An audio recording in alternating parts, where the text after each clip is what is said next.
கிறிஸ்துவுக்குள் பிரியமானவர்களே, கிறிஸ்துவுக்குள் நண்பர்களே, சகோதரரே, சகோதரிகளே, நம்ம இன்னிலிருந்து ஒவ்வொரு நாளும் வேத வசனத்தை ஆரம்பிக்கிறதுக்கு முன்னாடி ஒரு சிறிய ஜெபம் பண்ணிட்டு ஸ்டார்ட் பண்ணலாம் அப்படிங்கிற ஒன்று ஆண்டவர் என் இருதயத்தில் கொடுத்தாரு.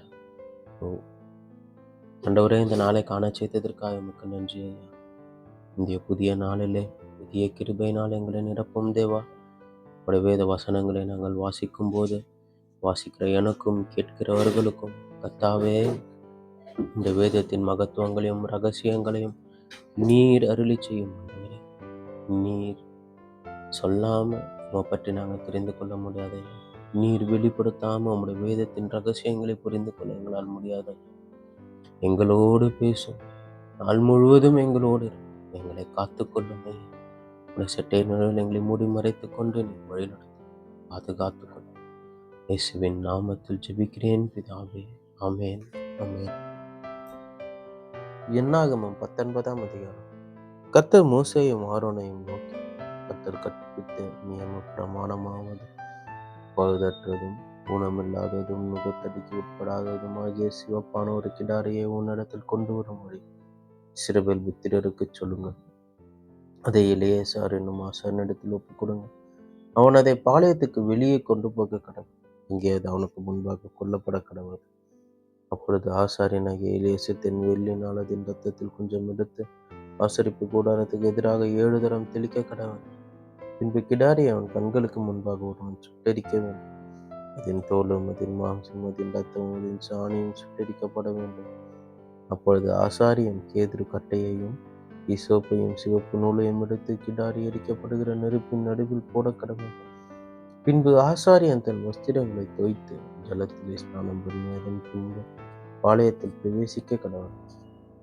ஆசாரியன் சாயங்காலம் மட்டும் தீட்டுப்பட்டு இருப்பான். அதை சுட்டரித்தவனும் தன் வஸ்திரங்களை ஜலத்தில் தோய்த்து ஜலத்திலே ஸ்நானம் பண்ணி சாயங்காலம் மட்டும் தீட்டுப்பட்டு இருப்பான். சுத்தமாயிருக்கிற ஒருவன் அந்த கிடாரியின் சாம்பலை வாரிக்கொண்டு பாளையத்திற்கு புறம்பே சுத்தமான ஒரு இடத்தில் கொட்டி வைக்க கடவுள். அது இஸ்ரவேல் புத்திரரின் சபைக்காக தீட்டு கழிக்கும் ஜலத்துக்கென்று காத்து வைக்கப்பட வேண்டும். அது பாவத்தை பரிகரிக்கும். கிடாரியின் சாம்பலை வாரினவன் தன் வஸ்திரங்களை தூக்கி கடவுள். அவன் சாயங்காலம் மட்டும் தீட்டுப்பட்டு இருப்பான். இது இஸ்ரவேல் புத்திரருக்கும் அவர்கள் நடுவிலே தங்குகிற அந்நியனுக்கும் நித்திய கட்டளையாயிருப்பதால் செத்து போனவனுடைய பிரேதத்தை தொட்டவன் 7 நாள் தீட்டுப்பட்டு இருப்பான். அவன் 3ஆம் நாளிலும் 7ஆம் நாளிலும் தீட்டு கழிக்கும் ஜலத்தினால் தன்னை சுத்திகரிக்க கடவுள். அப்பொழுது சுத்தமாவான். 3ஆம் நாளிலும் 7ஆம் நாளிலும் தன்னை சுத்திகரிக்காமல் இருப்பானாகில் சுத்தமாக. செத்தவனுடைய பிரேதத்தை தொட்டும் தன்னை சுத்திகரித்துக் கொள்ளாதவன் கர்த்தரின் வாசஸ்தலத்தை தீட்டுப்படுத்துகிறான். அந்த ஆத்துமா இஸ்ரவேலில் இராமல் அறுப்புண்டு போவான். தீட்டு கழிக்கும் ஜலம் அவன் மேல் தெளிக்கப்படாததினால் அவன் தீட்டுப்பட்டு இருப்பான். அவன் தீட்டு இன்னும் அவன் மேல் இருக்கும். கூடாரத்தில் ஒரு மனிதன் செத்தால் அதற்கடுத்த நியமமாவது, அந்த கூடாரத்தில் பிரவேசிக்கிற யாவரும் கூடாரத்தில் இருக்கிற யாவரும் 7 நாள் தீட்டுப்பட்டிருப்பார்கள். மூடி கட்டப்படாமல் திறந்திருக்கும் பாத்திரங்கள் எல்லாம் தீட்டுப்பட்டு இருக்கும். வெளியிலே பாய்ட்டாய்த்தால் வெட்டுண்டவனையாவது செத்தவனையாவது மனித எலும்பையாவது பிரேத குடியையாவது தொட்டவன் எவனும் 7 நாள் தீட்டுப்பட்டிருப்பான். ஆகையால் தீட்டுப்பட்டவனுக்காக பாவத்தை பரிகரிக்கும் கிடாரியின் சாம்பலிலே கொஞ்சம் எடுத்து ஒரு பாத்திரத்தில் போட்டு அதன் மேல் ஊற்று ஜலம் வார்க்க வேண்டும். சுத்தமான ஒருவன் ஈசோப்பை எடுத்து அந்த ஜலத்திலே தோய்த்து கூடாரத்தின் மேலும் அதில் உள்ள சகல பனிமுட்டுகளின் மேலும் அங்கே இருக்கிற ஜனங்களின் மேலும் தெளிக்கிறதும் அல்லாமல் எலும்பை ஆகிலும் வெட்டுண்டவனை ஆகிலும் செத்தவனை ஆகிலும் பிரேத குடியாகிலும் தொட்டவன் மேலும் தெளிக்க கடவன். சுத்தமாயிருக்கிறவன் தீட்டுப்பட்டவன் மேலும் 3ஆம் நாளிலும் 7ஆம் நாளிலும் தெளிக்க வேண்டும். 7ஆம் நாளில் இவன் தன்னை சுத்திகரித்து தன் வஸ்திரங்களை தோய்த்து ஜலத்தில் ஸ்நானம் பண்ணி சாயங்காலத்தில் சுத்தமாயிருப்பான். தீட்டுப்பட்டு இருக்கிறவன் தன்னை சுத்திகரித்துக் கொள்ளாததினால் அவன் சபையில் இராதபடிக்கு அறுப்புண்டு போவான். அவன் கர்த்தரின் பரிசுத்த ஸ்தலத்தை தீட்டுப்படுத்தினான். தீட்டு கழிக்கும் ஜலம் அவன் மேல் தெளிக்கப்படாததினால் அவன் தீட்டுப்பட்டு இருக்கிறான். தீட்டு கழிக்கும் ஜலத்தை தெளிக்கிறவனும் தன் வஸ்திரங்களை தோய்க்கிறவனும் தீட்டு கழிக்கும் ஜலத்தை தொட்டவனும் சாயங்காலம் மட்டும் தீட்டுப்பட்டு இருப்பான். தீட்டுப்பட்டு இருக்கிறவன் தொடுகிறவைகள்லாம் தீட்டுப்படும். அவைகளை தொடுகிறவனும் சாயங்காலம் மட்டும் தீட்டுப்பட்டு. இது உங்களுக்கு நித்திய கட்டளையாயிருக்கும் என்றார். என்னாகமம் 20ஆம் அதிகாரம். இஸ்ரவேல் புத்திரரின் சபையார் எல்லாரும் 1ஆம் மாதத்தில் சீன் வனாந்திரத்தில் சேர்ந்து ஜனங்கள் காதேசிலே தங்கியிருக்கையில் மிரியா மரணம் அடைந்து அங்கே அடக்கம் பண்ணப்பட்டார். ஜனங்களுக்கு தண்ணீர் இல்லாதிருந்தது. அப்பொழுது அவர்கள் மோசேக்கும் ஆரோனுக்கும் விரோதமாக கூட்டம் கூடினார்கள். ஜனங்கள் மோசேயோட வாக்குவாதம் பண்ணி, எங்கள் சகோதரர் கர்த்தருடைய சந்நிதியில் மாண்டபோது நாங்களும் மாண்டு போயிருந்தால் நலமாயிருக்கும். நாங்களும் எங்கள் மிருகங்களும் இங்கே சாகும்படி நீங்கள் கர்த்தரின் சபையை இந்த வனாந்திரத்தில் கொண்டு வந்தது என்ன? விதைப்பும் மத்தி மரமும் திராட்சை செடியும் மாதுளஞ்செடியும் குடிக்க தண்ணீரும் இல்லாத இந்த கெட்ட இடத்தில் எங்களை கொண்டு வரும்படி நீங்கள் எங்கள் திக்கத்திலிருந்து புறப்பட பண்ணினது என்ன என்றார். அப்பொழுது மோசேயும் ஆரோனும் சபையாரை விட்டு ஆசரிப்பு கூடார வாசலில் போய் முகம் குப்புற விழுந்தார்கள். கர்த்தருடைய மகிமை அவர்களுக்கு காணப்பட்டது. கர்த்தர் மோசேயை நோக்கி, நீ கோலை எடுத்துக்கொண்டு நீயும் உன் சகோதரனாகிய ஆரோனும் சபையாரை கூடி வரச் செய்து அவர்கள் கண்களுக்கு முன்னே கண்மலையை பார்த்து பேசுங்கள். அப்பொழுது அது தன்னிடத்தில் உள்ள தண்ணீரை கொடுக்கும். இப்படி நீ அவர்களுக்கு தன்மலையிலிருந்து தண்ணீர் புறப்பட பண்ணி சபையாருக்கும் அவர்கள் மிருகங்களுக்கும் குடிக்க கொடுப்பாய் என்றார். அப்பொழுது மோசே தனக்கு கர்த்தர் கட்டளையிட்டபடி கர்த்தருடைய சந்நிதியில் இருந்த கோலை எடுத்தான். மோசேயும் ஆரோனும் சபையாரை கண்மலைக்கு முன்பாக கூடி வரச் செய்தார்கள். அப்பொழுது மோசே அவர்களை நோக்கி, கலகக்காரரே, கேளுங்கள். உங்களுக்கு இந்த கண்மலையிலிருந்து நாங்கள் தண்ணீர் புறப்பட பண்ணுவோமோ என்று சொல்லி தன் கையை ஓங்கி கண்மலை தன் கோலினால் 2 தரம் அடித்தார். உடனே தண்ணீர் ஏராளமாய் புறப்பட்டது. சபையார் குடித்தார்கள், அவர்கள் மிருகங்களும் குடித்தது. பின்பு கர்த்தர் மோசேயும் ஆரோனையும் நோக்கி, இஸ்ரவேல் கண்களுக்கு முன்பாக என்னை பரிசுத்தம் பண்ணும்படி நீங்கள் என்னை விசுவாசியாமல் போனபடியினால் இந்த சபையாருக்கு நான் கொடுத்த தேசத்துக்குள் நீங்கள் அவர்களை கொண்டு போவதில்லை.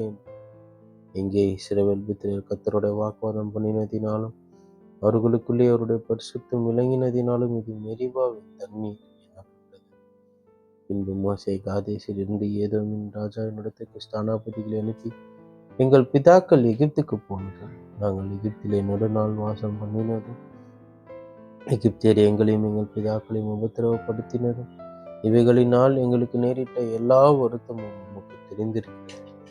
கர்த்தரை நோக்கி நாங்கள் மன்றாடினோம். அவர் எங்களுக்கு செவி கொடுத்து ஒரு தூதனை அனுப்பி எங்களை எகிப்திலிருந்து புறப்பட பண்ணினார். இப்பொழுது நாங்கள் நமது எல்லைக்கு உட்பட்ட காதேஸ் ஊரில் வந்திருக்கிறோம்.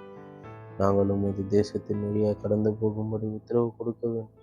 வயல்வெளிகள் வழியாகவும் திராட்சை தோட்டங்கள் வழியாகவும் நாங்கள் போகாமலும் துறவுகளின் தண்ணீரை குடியாமலும் ராஜா பாதையாகவே நடந்து உமது எல்லையை கடந்து போகும் மற்றும் வலதுபுறம் இடதுபுறம் சாயாதிருப்போம் என்று உமது சகோதரனாகிய இஸ்ரவேல் சொல்லி அனுப்புகிறான் என்று சொல்ல சொன்னான். அதற்கு ஏதோ, நீ என் தேசத்தின் வழியாக கடந்து போகக்கூடாது, போனால் பட்டயத்தோட உன்னை எதிர்க்க புறப்படுவேன் என்று அவனுக்கு சொல்ல சொன்னான். அப்பொழுது இஸ்ரவேல் புத்திரர் அவனை நோக்கி, நடப்பான பாதையின் வழியாய் போவோம், நாங்களும் எங்கள் மிருகங்களும் உன் தண்ணீரை குடித்தால் அதற்கு கிரயம் கொடுப்போம், வேறொன்றும் செய்யாமல் கால்நடையாய் மாத்திரம் கடந்து போவோம் என்றார். அதற்கு அவன், நீ கடந்து போகக்கூடாது என்று சொல்லி ஜனங்களோடும் பலத்த கையோடும் அவர்கள் எதிர்க்க புறப்பட்டான். இப்படி ஏதோ தன் எல்லை வழியாய் கடந்து போகும்படி இஸ்ரவேலருக்கு உத்தரவு கொடுக்கவில்லை. ஆகையால் இஸ்ரவேலர் அவனை விட்டு விலகி போனார்கள். இஸ்ரவேல் புத்திரரான சபையார் எல்லாரும் காதேசை விட்டு பிரயாணப்பட்டு ஊர் எனும் மலைக்கு போனார்கள். ஏதோம் தேசத்தின் எல்லைக்கு அருகான ஊர் எனும் மலையில் கர்த்தர் மோசேயும் ஆரோனையும் நோக்கி, ஆரோன் தன் ஜனத்தாரோடு சேர்க்கப்படுவான். மேரிபாவின் தண்ணீரை பற்றிய காரியத்தில் நீங்கள் என் வாக்குக்கு கீழ்ப்படியாமற் போனபடியினால் நான் இஸ்ரவேல் புத்திரருக்கு கொடுக்கிற தேசத்தில் அவன் பிரவேசிப்பதில்லை.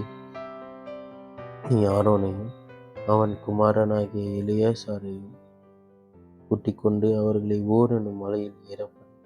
ஆரோன் உடுத்தியிருந்த வஸ்திரங்களை கழற்றி அவைகளை அவன் குமாரனாகிய எலியாசாருக்கு உடுத்துவாயாக.